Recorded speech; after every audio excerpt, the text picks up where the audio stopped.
அன்பு நண்பர்களே, மாணவ மாணவிகளே, ஆசிரியர் பெருமக்களே மற்றும் ஆராய்ச்சியாளர்களே, நான் இந்த காணொளியிலே மிக முக்கியமான ஒரு தலைப்பை பற்றி பேசலாம் என்று இருக்கின்றேன். அந்த தலைப்பு நீங்கள் அனைவரும், குறிப்பாக இலக்கியம் படித்த முதுகலை மாணவர்களும் ஆராய்ச்சியாளர்களும் தெரிந்திருக்கும் ஒரு தலைப்பு தான். எக்ஸிஸ்டென்ஷியலிசம் இன் லிட்ரேச்சர் என்பது அதனுடைய தலைப்பு. எக்ஸிஸ்டென்ஷியலிசம் என்பது ஒரு தத்துவம். இங்கே நீங்கள் புரிந்து கொள்ள வேண்டிய முக்கியமான அம்சம் என்னவென்றால், இலக்கிய மாணவர்களும் சரி, இலக்கிய ஆராய்ச்சியாளர்களும் சரி, நாம் பல்வேறு டிசிப்ளின்ஸ் தெரிந்து கொள்ள வேண்டிய ஒரு கட்டாயமாக இருக்கிறது. நான் கூட ஒரு ஃபிலாசபி ஸ்டூடெண்ட் அல்ல. எக்ஸிஸ்டென்ஷியலிசம் என்பது ஒரு ஃபிலசாபிக்கல் ஐடியா, கான்செப்ட். அதை பற்றி நீங்கள் முழுமையாக தெரிந்து கொள்ள வேண்டும் என்றால் நிறைய நூல்கள் அவைலபிளாக உள்ளன.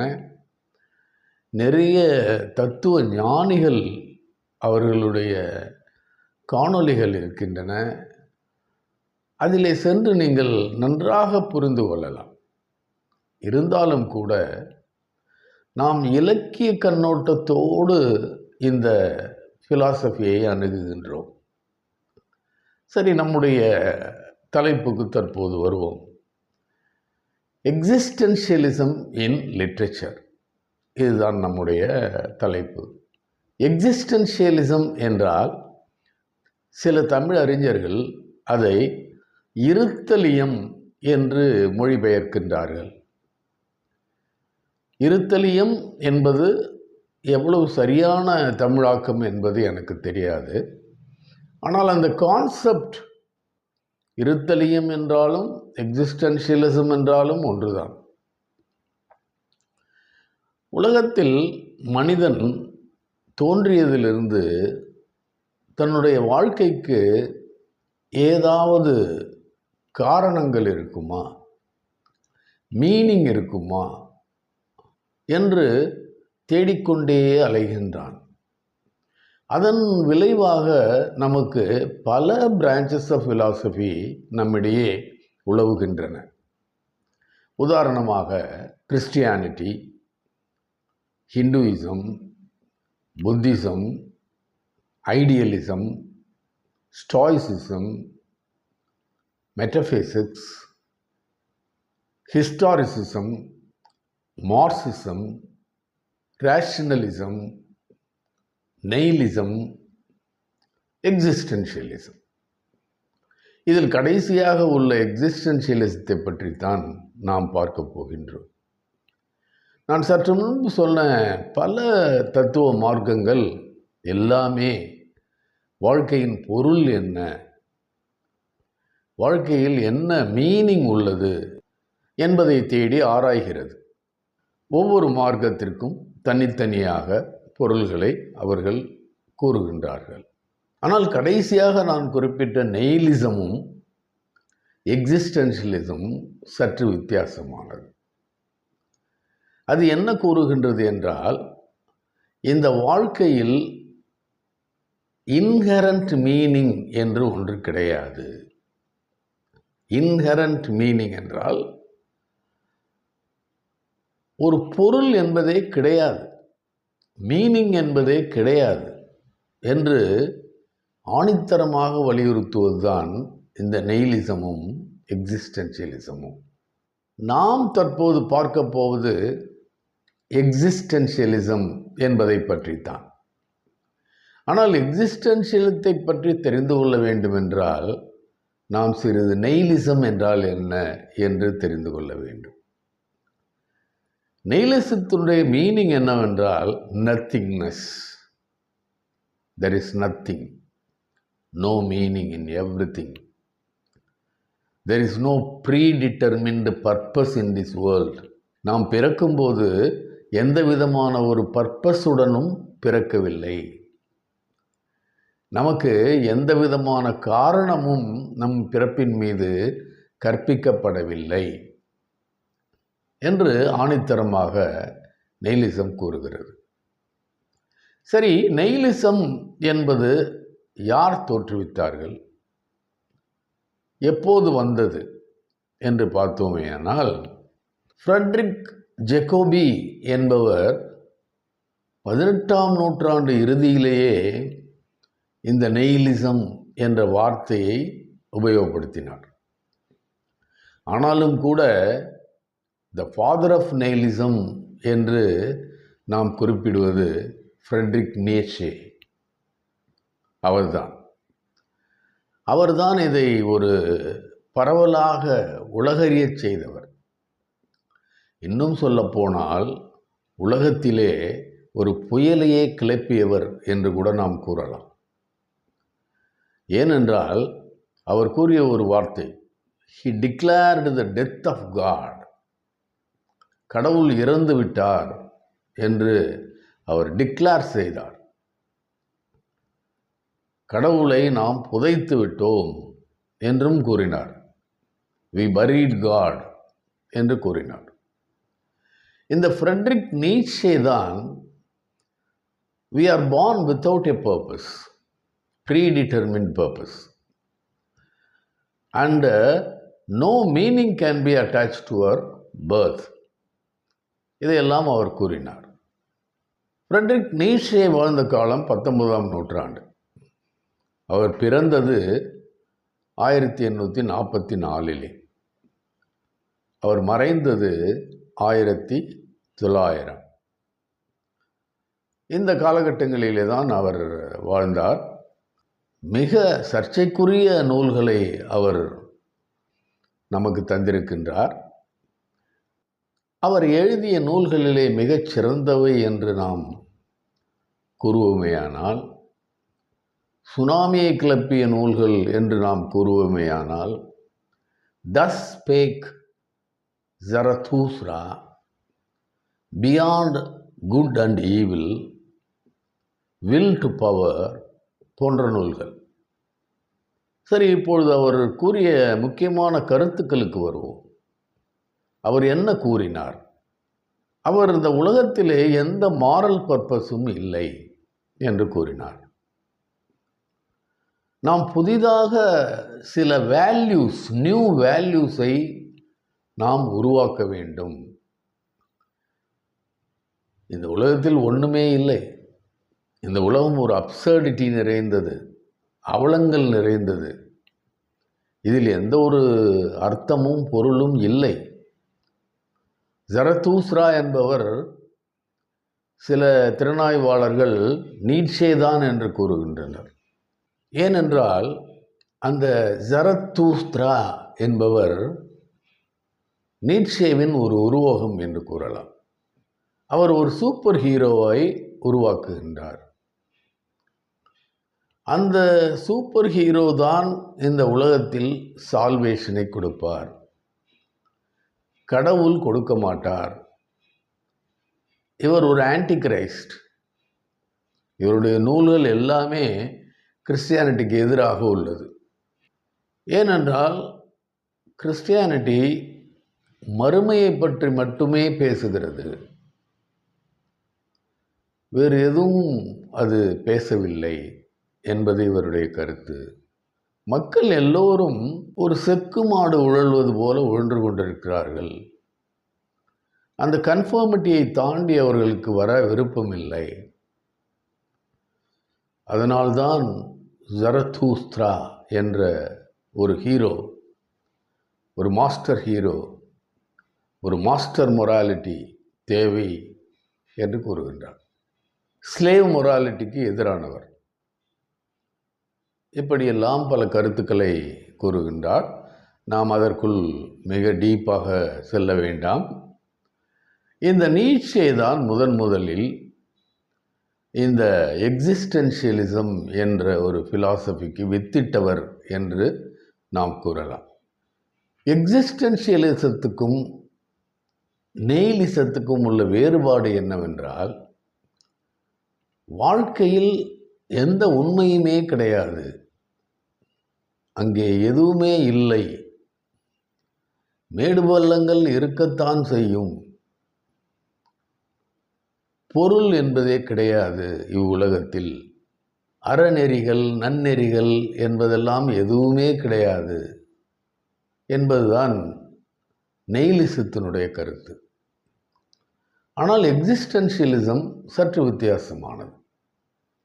அது என்ன கூறுகிறது என்றால், நெய்லிசத்தை பின்பற்றி வாழ்க்கையில் இன்ஹரண்ட் மீனிங் என்பது ஒன்று கிடையாது, இந்த உலகம் அப்சர்டிட்டிஸ் நிறைந்தது என்றெல்லாம் அது கூறினாலும் கூட சில முடிவுகளை நாமே எடுக்க வேண்டும், சில மொராலிட்டிகளை, சில அறநெறிகளை முன்பு கூறப்பட்டதை ஃபாலோ செய்யாமல் உன் மனதுக்கு எது நல்லது என்று தோன்றுகிறதோ, உன்னுடைய சிச்சுவேஷனுக்கு எது நல்லது என்று தோன்றுகிறதோ அதை பின்பற்றி நீ நடக்க வேண்டும். இந்த வாழ்க்கை அர்த்தமற்றது தான், ஆனால் நீ உருவாக்கி கொள்ள வேண்டும் அர்த்தத்தை என்பதுதான் எக்ஸிஸ்டென்ஷியலிசத்தின் நோக்கம், கொள்கை. எக்ஸிஸ்டென்ஷியலிசம் மேலும் கூறுகிறது, இந்த உலகத்தில் அப்ஜெக்டிவ் ட்ரூத் என்பது ஒன்று கிடையாது, எல்லாமே கன்ஸ்ட்ரக்டிவ் ட்ரூத் தான். இதுதான் போஸ்ட் மாடர்ன் ஃபிலாசபியினுடைய ஐடியாலஜியும் கூட பின்னாட்களில். ஆனால் எக்ஸிஸ்டென்ஷியலிசம் சப்ஜெக்டிவ் ட்ரூத்தை வரவேற்கிறது. சரி, தற்போது இந்த எக்ஸிஸ்டென்ஷியலிசம் எங்கிருந்து ஆரம்பித்தது, அதை யார் ஆரம்பித்தார்கள் என்பதெல்லாம் பார்ப்போம். முதலில் எக்ஸிஸ்டென்ஷியலிசத்தை பற்றி பேசியவர் சோரன் கீர்கார்ட் என்பவர்தான். இவருடைய காலம் 1813 முதல் 1855 வரை. சோரன் கீர்கார்ட் ஒரு கடவுள் மறுப்பாளர் அல்ல. எக்ஸிஸ்டென்ஷியல் ஃபிலாசபியிலே இருக்கும் நிறைய ஃபிலாசபர்ஸ் கடவுள் மறுப்பாளர்களாக இருந்தாலும் கூட,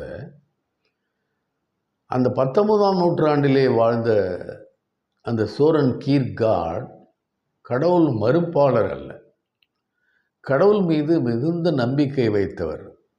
ஆனாலும் கூட அவர் கண்மூடித்தனமாக இந்த சர்ச் என்று சொல்லப்படுகின்ற அந்த இன்ஸ்டிடியூஷன்ஸ் கூறும் கருத்துக்களை நாம் ஏற்க வேண்டாம்.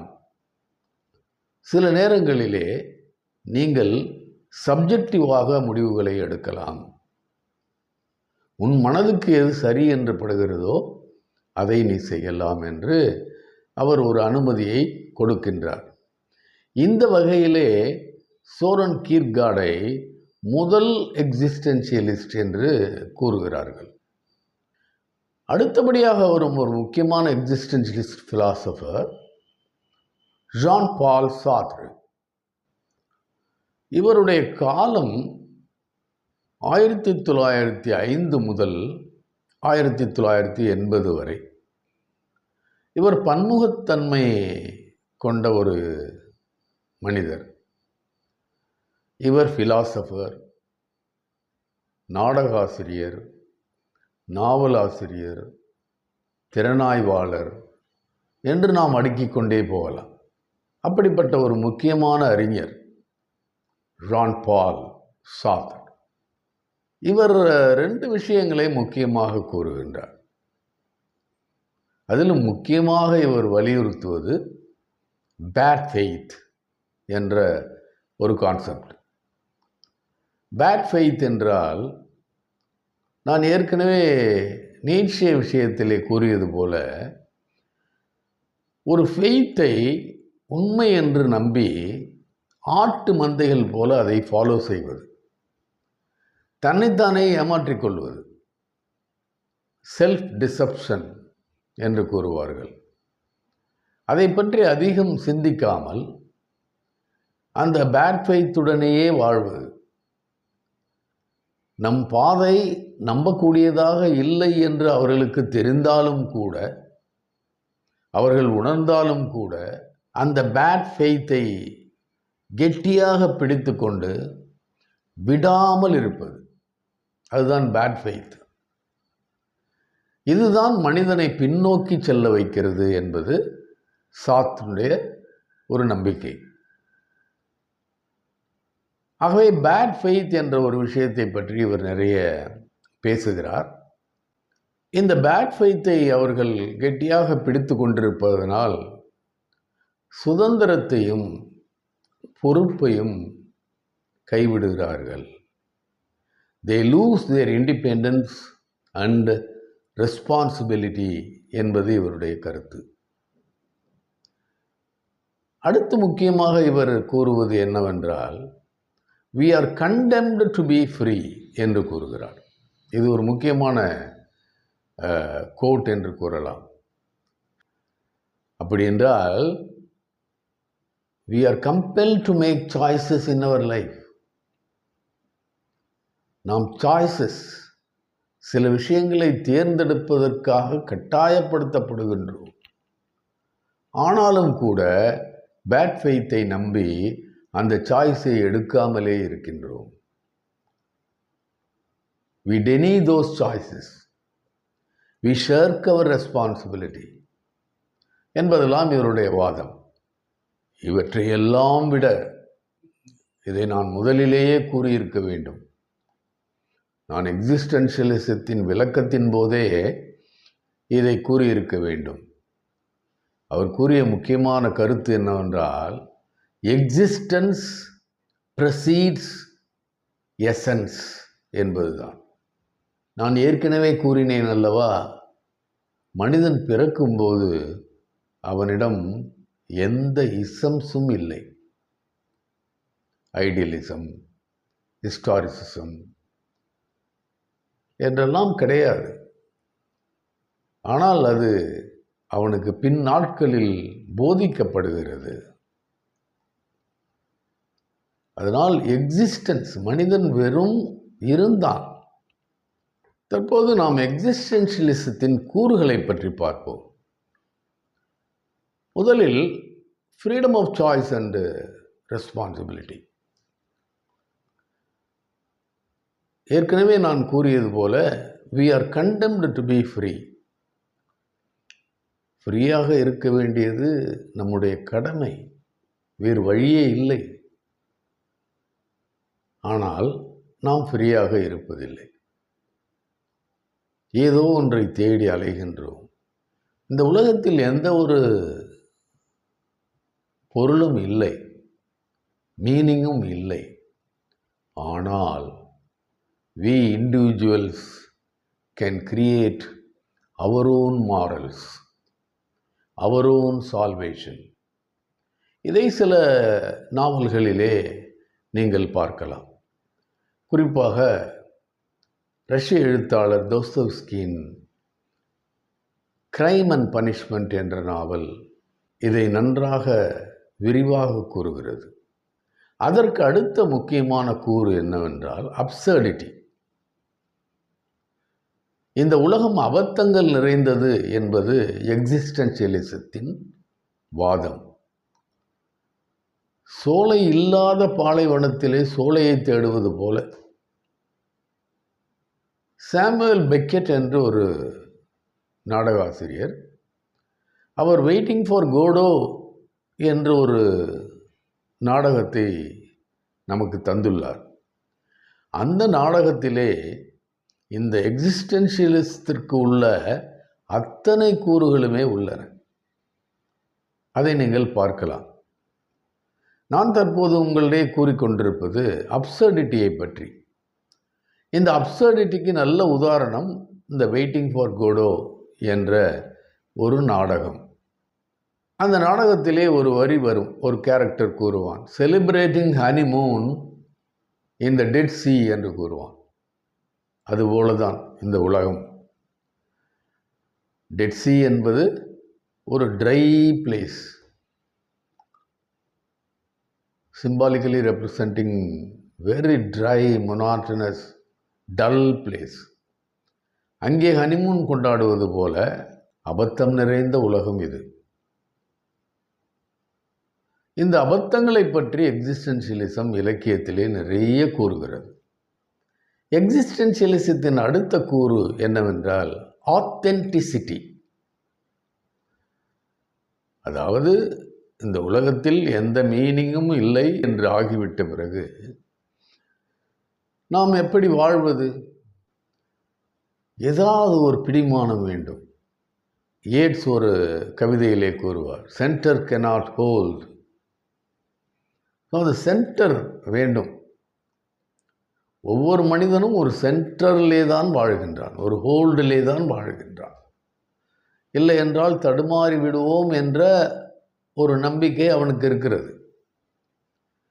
அதற்கு தீர்வாக எக்ஸிஸ்டென்ஷியலிசம் என்ன கூறுகின்றது என்றால், உங்களிடையே ஆத்தென்டிசிட்டி வேண்டும். எல்லோரும் பின்பற்றுகிறார்களே என்று நாமும் பின்பற்ற வேண்டிய அவசியம் இல்லை. நீங்கள் உங்கள் மனசாட்சிக்கு ஏற்றவாறு வாழ்க்கையை தேர்ந்தெடுங்கள். அதை ஆத்தென்டிக்காக தேர்ந்தெடுங்கள். அதற்காக எது வந்தாலும் அதை நான் சமாளிப்பேன் என்று எதிர்கொண்டு வாழுங்கள். ஒரு இன்ஆத்தென்டிக் மோட் ஆஃப் எக்ஸிஸ்டன்ஸ் தேவையில்லை. ஆத்தென்டிக்காக நீங்கள் இருக்க வேண்டும். இந்த உலகத்திலே பொருள் இல்லை.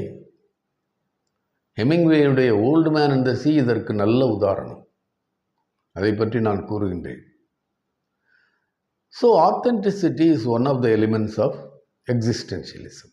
அடுத்து சர்ச் ஃபார் மீனிங் என்பது ஒரு முக்கியமான கூறாக நாம் எக்ஸிஸ்டென்ஷியலிசத்திலே பார்க்கின்றோம். It is one of the elements of existentialism.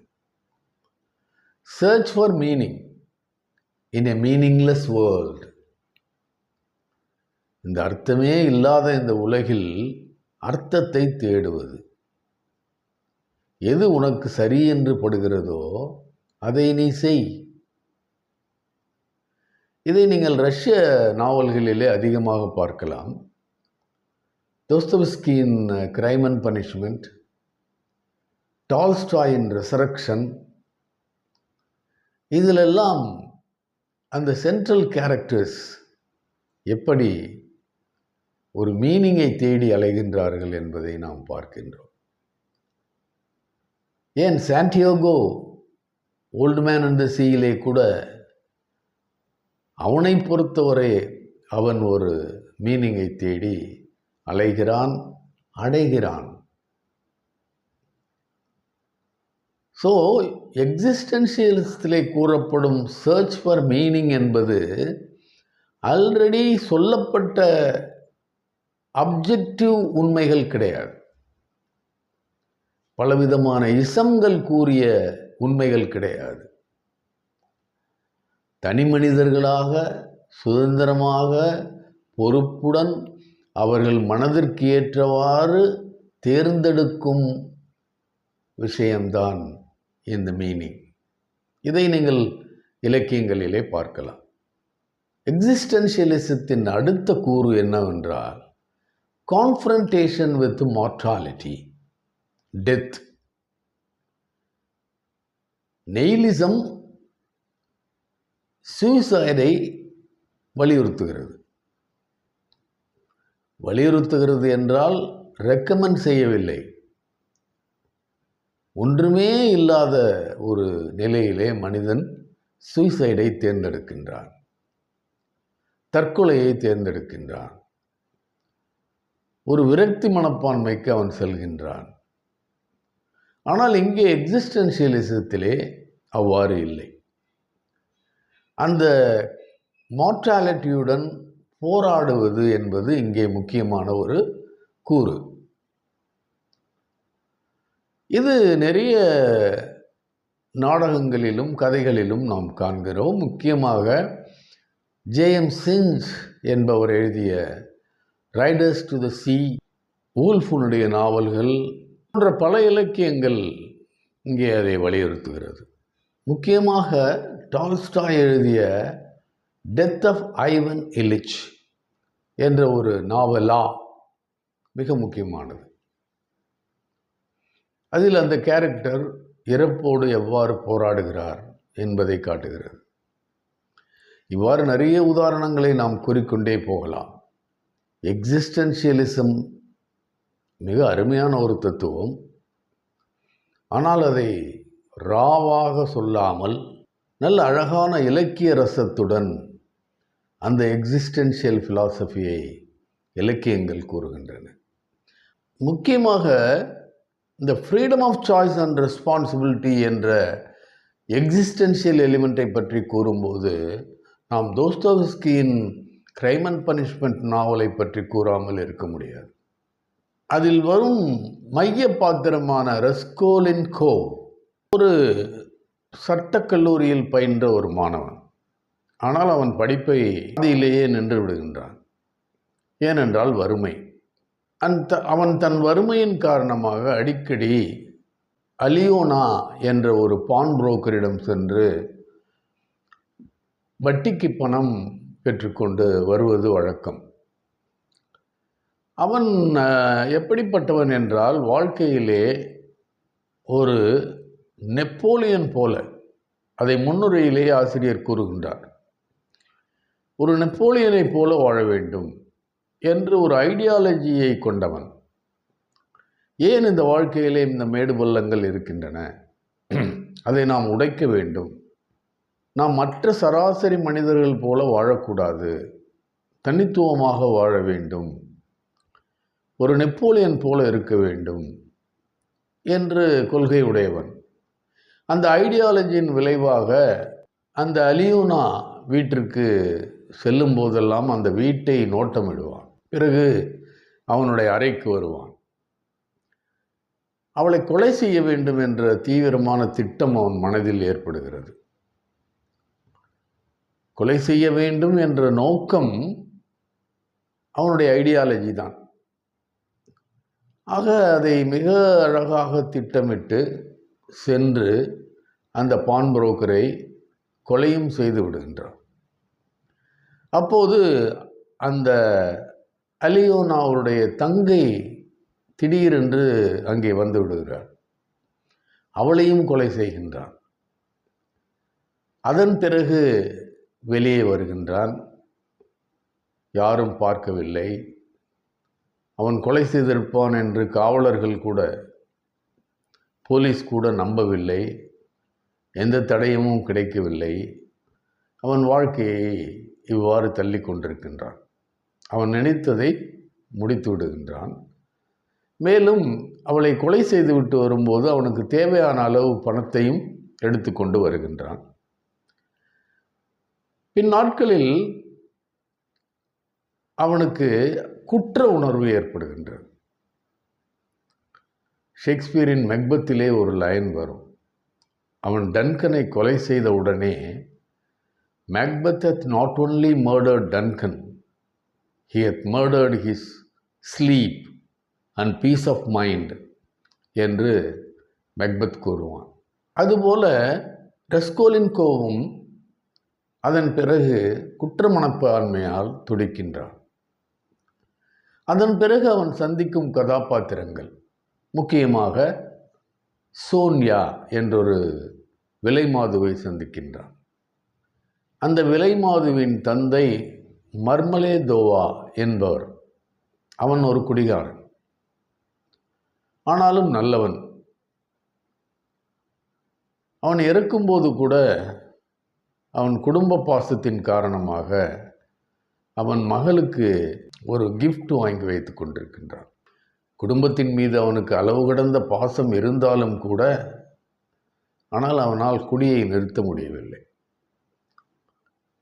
சோன்யா ஒரு விலைமாதுவாக இருந்தாலும் கூட இவன் கண்களுக்கு அவள் தூய்மையானவளாக தெரிகின்றான். இப்படி சில கேரக்டர்ஸை அவன் சந்திக்கின்றான். அப்படி சந்திக்கும்போது அவனாகவே முடிவெடுத்து, சரி, இவ்வளவு நல்லவர்கள் இந்த உலகத்திலே இருக்கின்றார்கள், நாம் குற்றம் செய்து விட்டோம், சரணடைய வேண்டும் என்று அவன் நினைக்கின்றான். அதற்கு முக்கிய காரணமே இவனுடைய காதலி என்றும் கூறலாம், அந்த சோன்யா என்ற விலைமாது. ஆகையினால் கடைசியாக இறுதியிலே அவன் சரணடைகின்றான். சைபீரியாவிலே சிறைக்கு அனுப்பப்படுகின்றான். அந்த சிறைக்கு இந்த சோனியாவும் வந்து சேருகின்றாள். ஏனென்றால் இவள் அந்த லைசன்ஸ், விலைமாது என்ற லைசன்ஸ் இல்லாமலே அந்த தொழிலை செய்வதனால் இவளும் அதே சிறையில் அவனை சந்திக்கின்றார். கடைசியாக நாவலின் இறுதியில் அவன் சோனியாவிடம் கன்ஃபெஷன் செய்கின்றான். வேறு யாரிடமும் அவன் கன்ஃபெஷன் செய்யவில்லை. தான் செய்த கொலையை பற்றியும் தான் செய்த குற்றத்தை மறைப்பதற்காக அவன் செய்த விஷயங்கள் பற்றியும் சோனியாவிடம் கூறுகின்றான். ஸோ இருவரும் அந்த சிறையிலே வாடுவதாக கதை முடிகிறது.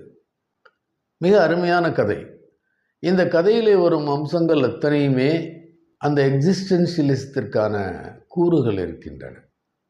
ரஸ்கோலின்கோவ் தன்னுடைய இண்டிவிஜுவல் ஃப்ரீடம் ஐடியாலஜி, தனக்கு ஏற்பட்ட ஐடியாலஜியின் காரணமாக அந்த கொலையை செய்கின்றான். அதன் பிறகு அந்த வெயிட் ஆஃப் த கிரைம் என்று கூறுவார்கள், அந்த குற்றத்தின் சுமை இவன் தலையில் விழுகிறது. ஆக இவன் சொந்தமாக முடிவெடுக்கின்றான்.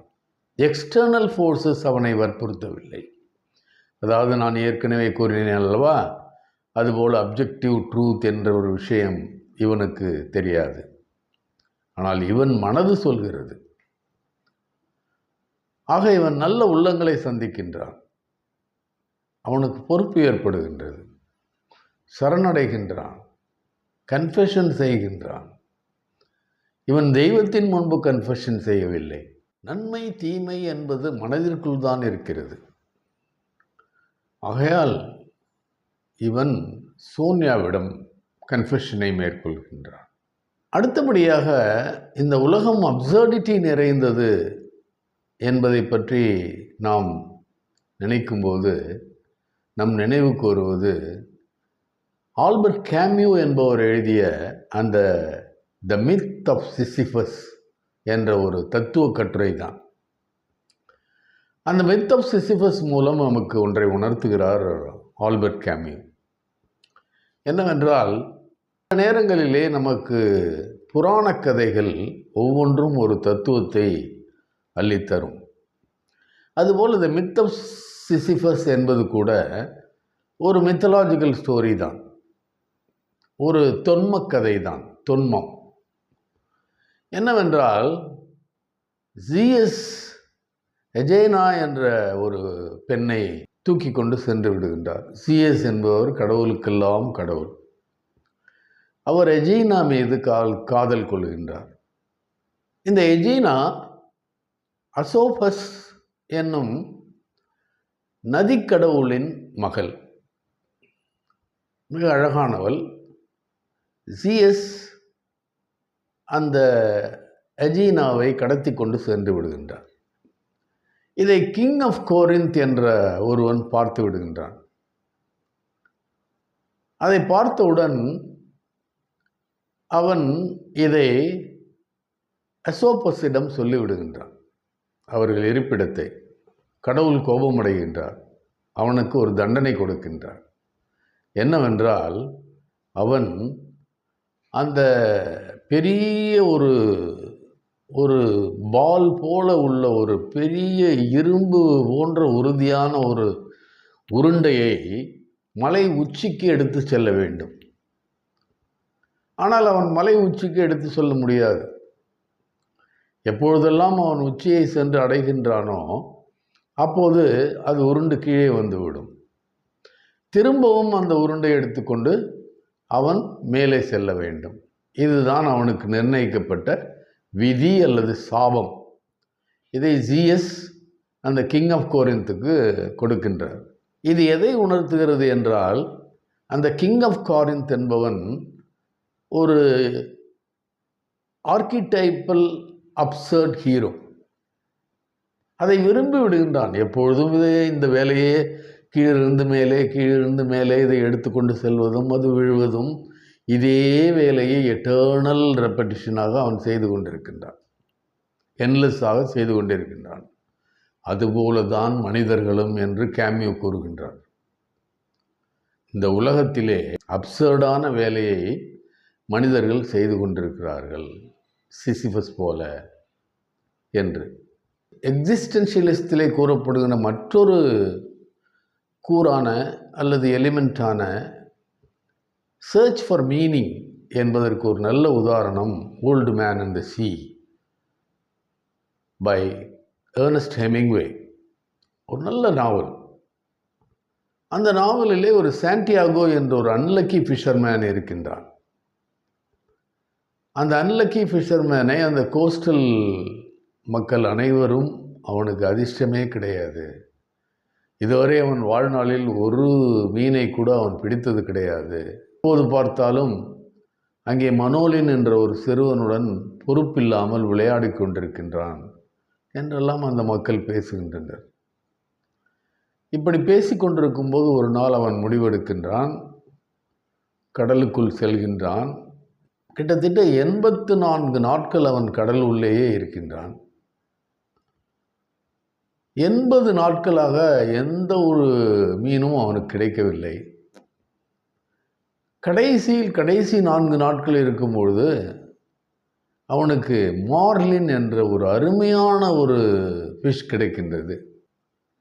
அந்த ஃபிஷ்ஷை பிடிப்பதற்காகவே இவன் 2-3 நாட்கள் எடுத்துக்கொள்கின்றான். தன்னிடம் இருக்கும் அந்த ஹார்பூன் கயிறு, ஹார்பூன் என்பது ஈட்டி போல உள்ள ஒரு விஷயம். ஏனென்றால் இந்த மீன் இவருடைய ஹூக்கில் மாட்டிக்கொள்கிறது, தப்பிக்க முடியவில்லை. ஆனாலும் இந்த வயதானவனால் அதை தன்னுடைய போட்டில் கட்ட முடியவில்லை. அதை கட்டுவதற்காக அவன் படும் பாடும், அந்த மீனை தன்னுடைய சகோதரனாக நினைக்கும் பாங்கும் மிக அழகானது.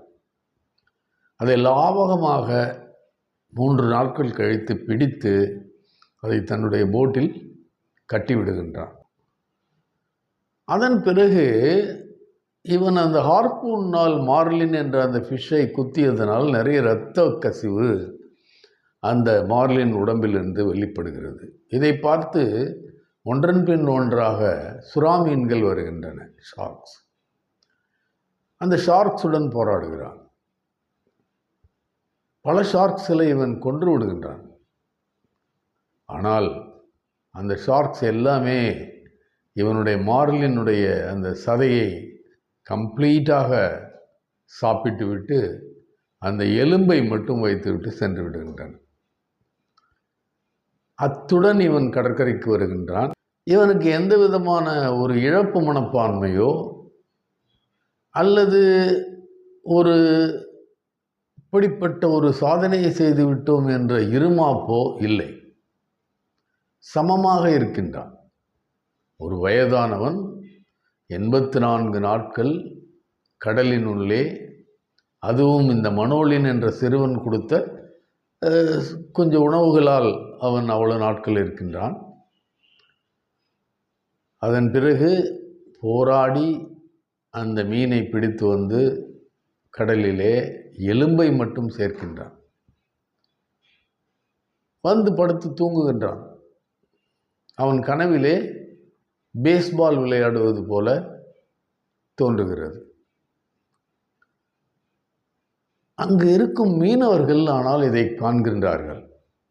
அவர்களுக்கு இந்த மார்லின் ஃபிஷ் என்ன, அதனுடைய வேல்யூ தெரியும். அதை பார்க்கின்றார்கள்.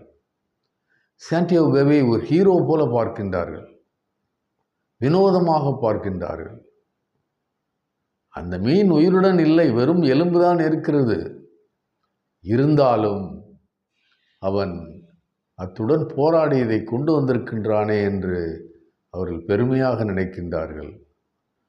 அந்த சிறுவனும் இந்த கிழவனும் ஓடியாடி விளையாடுகின்றார்கள். இதுதான் கதை. இங்கே என்ன நீங்கள் பார்க்க வேண்டும் என்றால், search for meaning in life. Unlucky fisherman என்பவன் தீர்மானிக்கின்றான், ஏதாவது ஒன்றை செய்ய வேண்டும், ஏதாவது ஒன்றை சாதிக்க வேண்டும் என்று அவன் தன்னிச்சையாக ஒரு இண்டிவிஜுவல் ஃப்ரீடம் ஆஃப் சாய்ஸின் மூலமாக அவன் அதை சாதித்து காட்டுகிறான். இது ஒரு கதை. Search for meaning. கடைசியாக மார்டாலிட்டி, கான்ஃபரன்டேஷன் வித் மார்டாலிட்டிக்கு நல்ல உதாரணமாக எதை கூறலாம் என்றால் ரைடர்ஸ் டு த சீ என்ற ஒரு one act play James Finch எழுதியது. அதில் என்ன வருகிறது என்றால், மௌரியா என்ற ஒரு ஓல்டு லேடி, அவருக்கு 5 மகன்கள், ஒரு கணவர். இவர்கள் அனைவரும், கடைசி மகனை தவிர அனைவரும் கடலிலே இறந்து விடுகிறார்கள். கடைசியாக அந்த நாடகம் ஆரம்பிப்பதே அந்த கடைசி மகனான பார்ட்லி கடலுக்கு செல்ல ஆயத்தமாகிறான். அண்மையில் உள்ள ஊரிலே உள்ள ஒரு சந்தை, கேல்வே ஃபேர் என்று கூறுவார்கள். அந்த கேல்வே ஃபேரில் தன்னுடைய கிரே போனியையும் ப்ரௌன் போனியையும் விற்பதற்காக செல்ல வேண்டும். அதுதான் அவர்களுக்கு வாழ்வாதாரம். ஆயத்தமாகிறான். மௌரியா தாயார் போகக்கூடாது என்று கூறுகிறாள். ஆனால் அவன் கேட்கவில்லை. ஏனென்றால் இதற்கு முன்பு சென்ற மைக்கேல் என்ற மகனுடைய பாடி கூட கிடைக்கவில்லை. இவனுக்கு 2 சகோதரிகள். மூத்தவள் பெயர் கேத்லின், இளையவள் பெயர் நோரா. மௌரியா பார்ட்லிக்கு உணவு கொடுப்பதற்காக செல்கின்றாள். பார்ட்லி கிளம்பி விடுகின்றான். அப்போது ஒரு பாதிரியார் ஒரு மூட்டையை கொடுத்து விட்டு போகின்றார், துணி மூட்டை. அதிலே மைக்கேலுடைய ஆடைகள் இருக்கின்றன. அவர்கள் ஒரு முடிவுக்கு வருகின்றார்கள், மைக்கேலும் இறந்து விட்டான் என்று. ஆனால் இந்த அம்மா, உணவு கொடுக்க சென்ற இந்த அம்மா மௌரியா திரும்பி வருகின்றார். இந்த உணவு கொடுக்க சென்ற இந்த மௌரியா உணவை கொடுக்க முடியாமல் திரும்பி வருகின்றார். இவள் திரும்ப வீட்டிலே அமரும்போது அந்த கோஸ்டல் வில்லேஜில் இருக்கக்கூடிய மக்கள் அனைவரும் ஒரு பாடியை தூக்கி கொண்டு வருகிறார்கள்.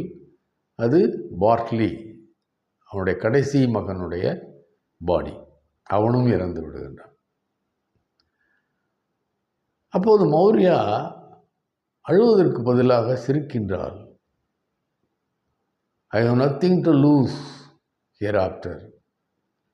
The sea will not revenge upon me anymore என்று அவள் கூறுகின்றாள். இதுதான் அந்த எக்ஸிஸ்டென்ஷியலிசத்தின் கூறான கான்ஃபரன்டேஷன் வித் மார்டாலிட்டி.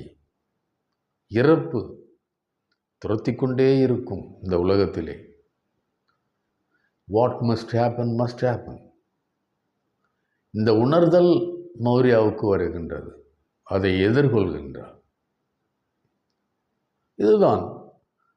இப்படிப்பட்ட கதைகளை தற்போது நீங்கள் எக்ஸிஸ்டென்ஷியலிசத்துடன் ஒப்பிட்டு பார்த்தீர்கள்.